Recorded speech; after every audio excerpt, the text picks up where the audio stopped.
Okay, I think this is going to be a pretty quick video. Finally have an update for the Sega Genesis Model 2 connector. When this is the PCB Fusion service from Seed Studios. There are 5 of these boards, so I have 20 connectors. I have to cut them out myself. They won't do tab or scoring for this service, which I paid, it was a little under 18 bucks for the 5 boards. You can do whatever you want within the parameters of the outside edges of this board. 5 centimeter by 5 centimeter. I think they have 5 by 10, 10 by 10, all kinds of different services for different size boards or whatever. I have one of the 9-pin connectors pushed into it. Was the first thing I was worried about was the actual alignment of the pins. Spent a lot of time measuring those pins, and it still wasn't perfect, but I was able to push them in there with relative ease and get the connector to fit. I think I'll get some close up of it here, show you what's going on a little bit better. Okay, what I got is the front and back here, and the big concern with this connector the whole time was the fact that it has tabs out here and here. It has the 9 pins, and it's got these 2 tabs for ground, which is connected to this ring right around the edge. Okay, OSH Park does not do any kind of slots, and it was a little bit hard to tell if Seed Studio would do them or not. So I actually designed this so that for a number of various reasons it would work, and which took a little bit more learning in Eagle on how to make it happen. Seems like I made the slots not only with like a dimensional rectangle, but also like a milling layer, which ended up not coming through on Gerber's with their cam file. But also connecting the pin for ground, which is, I believe that pin is what I've got it connected to, and then there's a trace coming up to that slot.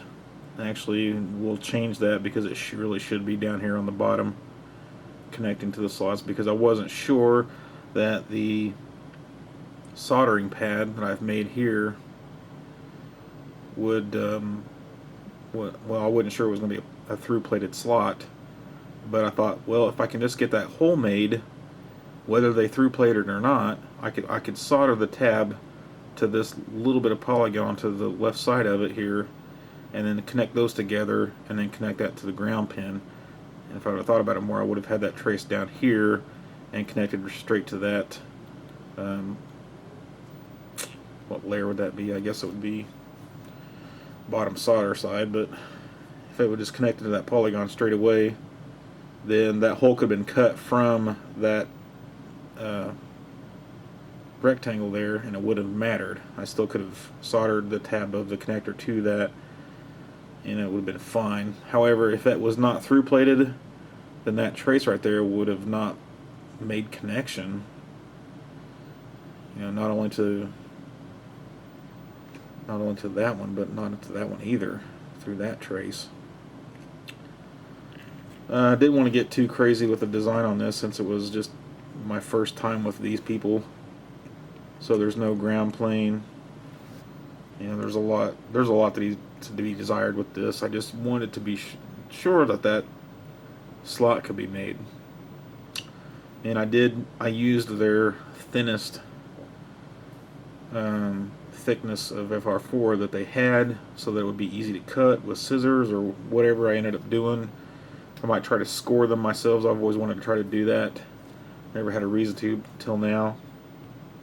Which basically just means that I'll line up a ruler or something along here, and then get in there with something sharp and just make a few scratches on it to score it, maybe on both sides, and then you should be able to snap it and make it real easy to separate.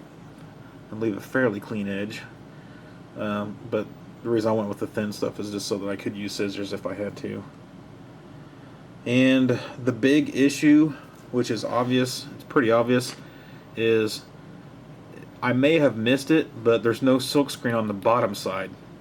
I had all of this, all the identifying text here on the bottom side, and they moved it to the top, so therefore it's flipped, it's mirrored, so it's not really as legible. And they've also put numbers on the ends. I just now noticed that. I have no idea why that's there. I did not put those there. So anyway, they should have been down here, and they wouldn't have been interfering with the silk screen for the placement of the connector. They just would have been down here in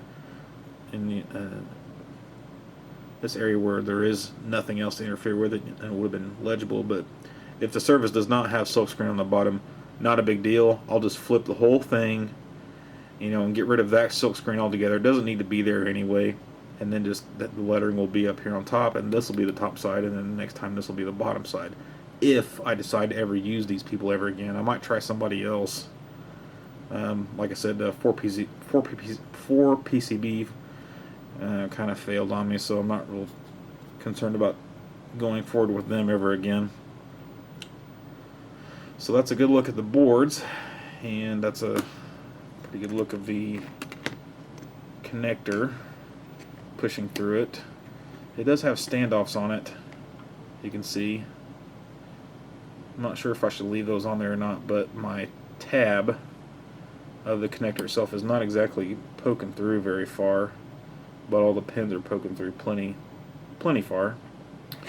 Oh, the these little squares that I've put on here, after doing lots of boards, I've noticed that sometimes I think this is the annular ring or whatever, is so tiny that you can't get a lot of contact with your soldering iron, to get it to heat up and to get to solder onto the through-plated hole and the pin. So what I did was, just on the bottom side, I added some square area to the pin to help with soldering. That's the only reason I put those there. I tried to orient the pads so that they're kind of away from each other enough to where I could get in there with the soldering iron, even though there's pins sticking up everywhere right there. And of course I haven't done one yet, so we'll see how that works out. I thought it was a good idea. Somehow I messed it up, and they did, and they've actually put on the reverse side, like the keep out, you can see where those square pads, the keep out has been transferred to the top side too, which I did not mean to happen. So like that little bit of trace right there is also has a hazel finish on it, and it's not supposed to. No, too far. I guess you can kind of see it there. I'll go ahead and put the macro lens on for you. There you go. That's a much better view. You can see my pads there that weren't really supposed to be on this side of the board at all. It's kept the solder mask from getting up close to that ring, which of course it doesn't affect anything. It's just something I'll keep out for. And if you want to see the bottom side really close up, I was kind of worried about the clearances right there, but it looks really good. I just wish all the problems could have been avoided with communication with these people from the beginning, and I wouldn't have so many bad things to say about them. But for $17, I think that's a fairly good service. If if you have to understand their limitations, and if you can avoid them up front, then maybe you'll get your boards on time. I don't know, but there's the end result anyway. Okay, so most people are like, well, that's awesome, but what does that mean for me? It really depends. I really only have like one or two people that were actually waiting on that connector thing to be figured out. But the big thing is cost. Right now, I'm charging $40 to install a multi-out into the top loader or front loader because it's such a pain in the ass to cut that weird square hole with the key at the top, and it never comes out really that nice. However, this connector, all I need to do is drill a hole and shove this connector in the hole. So, it might be like half price to install this, plus you don't have to source a Super Nintendo to steal it from, so you're not, ruining the life of a Super Nintendo to get it done. Of course, we have the 3D printing multi-out coming hopefully soon, and that will also eliminate a lot of installation cost, since I will just basically unsolder and unbolt the rear panel from a top loader and put that one on.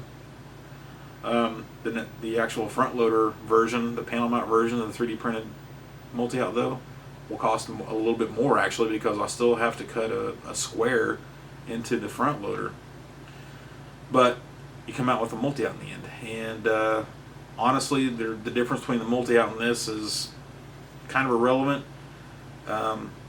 This won't have S-video, whereas the multi-out will, which I know most people that are going for RGB don't care about S-video. They're going to use RGB to convert it to component, or they're just going to go straight into a PVM. I've had a lot of questions lately about my PVM. It's a PVM 2030 20-inch CRT, studio monitor, whatever, I don't know. I guess I don't say the model number enough for people. I've been always getting questions through YouTube, email, or on the comments of videos asking what it is. The only reason I have it is because I started doing a lot of RGB Nintendos probably late 2012 maybe, and like one of my first customers, that's what he was going to use it on, and I found out that it was a pretty popular RGB monitor, so I got one for myself. And mine has a computer input. Couldn't tell you much about the connector. It's kind of an oddball connector, but I have a converter cable that goes from a female SCART to that computer, and it has a breakout for audio. And I guess it's fairly common to use this. There's all kinds of Sony PVM monitors out there, medical versions. I mean, it's endless. A lot of them have B and C inputs. I've seen a few with regular RCA inputs, even for the RGB. It just varies. You have to really watch what you're going to buy, or what you really want to use, and then of course this is going to go from your console, and then you're going to have another one from here to the monitor. But if you're converting to component, of course, you can just go straight into your LCD.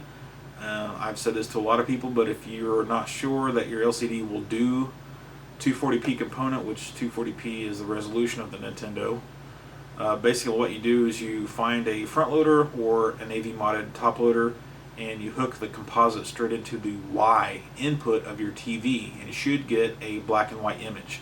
And you also want to check to make sure there's no lag. As long as it's stable and there's no lag, then your TV will accept component input. One of the big things is to have one of these and to get a RGB to component converter box, which has a SCART input on one end and then the 3 RCA jacks on the other, but it doesn't really do audio. And that's another mod that I do pretty often, is to add the stereo TRS jack on the component output side of the box. There's not really much in the way of HDMI yet. I know Bunny Boy has them, and he's put out a few top loaders with the converter board in it, and I was so excited for that, because to me HDMI right now is the ultimate video mod for all the retro consoles, but a lot of people don't want to touch it. I've asked him about it, and he said he won't touch it. And I think that's sad, because I think he could capture a lot of the market if he would try harder to do HDMI. I think HDMI is more universal even than component or RGB. With all the new TVs, have you seen anything that doesn't have HDMI on it lately? No, everything does. And if we can make that happen, whether it be doubled or whatever scan lines, whatever it can do to make that happen. I think he could capture a lot of the market for now, and maybe steal some of it away from these other guys that have held on to it for too long, if you ask me, and not getting out there. And then of course Money Boy's abandoned the whole do-it-yourself converter board for now, and he's focusing on putting out a complete console, a whole new console, which is pretty cool. Except that leaves me no work. People buy the console straight from him. They're not going to send it to me for any kind of mods. It already has HDMI. So I'm still rooting for the board to install into a top loader or a front loader or whatever to make it HDMI. But of course I have no say in it, and he did say he would get back to it, but it could be another couple of years or whatever. So anyway, that's all I can really think of for now as far as any nesrgb updates. I will keep you informed if there's anything else going on, but for right now I think I'm just going to buckle down and start getting some consoles modified and shipped out. I got 4 done last week, and then I spent the whole weekend with my girlfriend at her house, so I couldn't do any. But get back on it here and start going down the line. I still have several customers that need to send me consoles or figure out if they want to buy one from me or do whatever. With this I can do at least one more console from the first batch even, and get that one up and out of here. If anybody has been following Retro Console Accessories, I haven't seen them post any of the Super Nintendo discard cords, the fully shielded ones, in a while, and I don't really know what's going on there, which could be another concern for people that are trying to figure out what connector to use. Is if you're going to have the multi-out connector, then you better be able to get a cord. I mean, the original Super Nintendo cords from Japan aren't cheap. I've heard they're much better even than the Retro Console cords, but these are $20, but if they're not making them and selling them, then we're kind of screwed here. So if anybody knows what's going on there, please let me know. Other than that, check you later.